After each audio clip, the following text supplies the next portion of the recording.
Très belle journée à vous tous, bienvenue. Le président du CESEC de Côte d'Ivoire a été reçu par le chef de l'État ghanéen, représentant le président de la République Alassane Ouattara aux 30e assemblées annuelles d'Afreximbank. Eugène Akaolé était porteur d'un message du président ivoirien.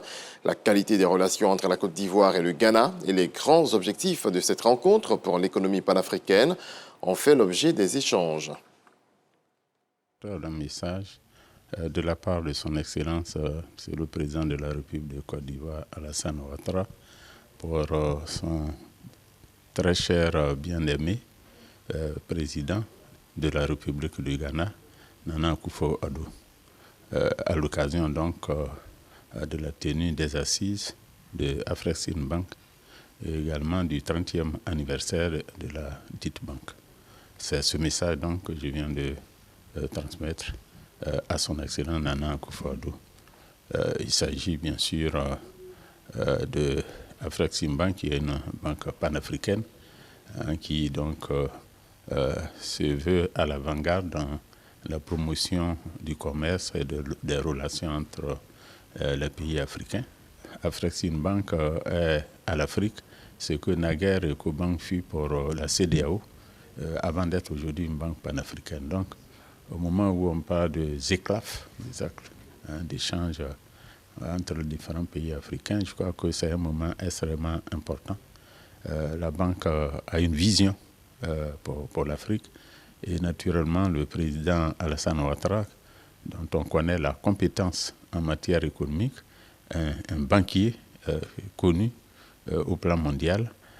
Sa présence était fortement donc sollicitée ici par le président Nana Akufo-Addo pour contribuer donc à la mise en œuvre de cette vision de la Banque panafricaine. Mais ces charges ne lui ont pas permis d'être ici. C'est la raison pour laquelle je suis venu le représenter. Le conseiller on est très navré que le président Ouattara n'a pas pu venir lui-même, parce que ses compétences dans les domaines dont on va adresser à cette conférence, ça c'est des compétences sans équivoque, c'est le meilleur dans l'Afrique.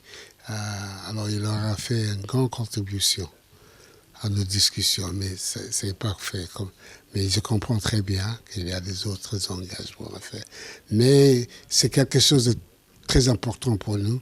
La première transaction que cette banque a fait il y a 30 ans, c'était une transaction avec Ghana Cocoa Board. Alors depuis là jusqu'à aujourd'hui, on a un contact très étroit avec la banque. La banque fait beaucoup de travail pour nous tous, pas seulement pour Ghana. Alors on est très fiers qu'il nous a choisis pour siéger cette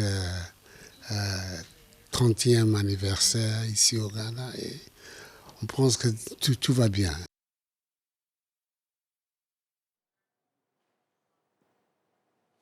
On en vient au Salon international de l'aéronautique en France. C'est une plateforme de toutes les ambitions, aussi pour la Côte d'Ivoire, qui enregistre la participation d'une délégation de l'armée, conduite par le ministre d'État, ministre de la Défense, Teni Birahima Ouattara.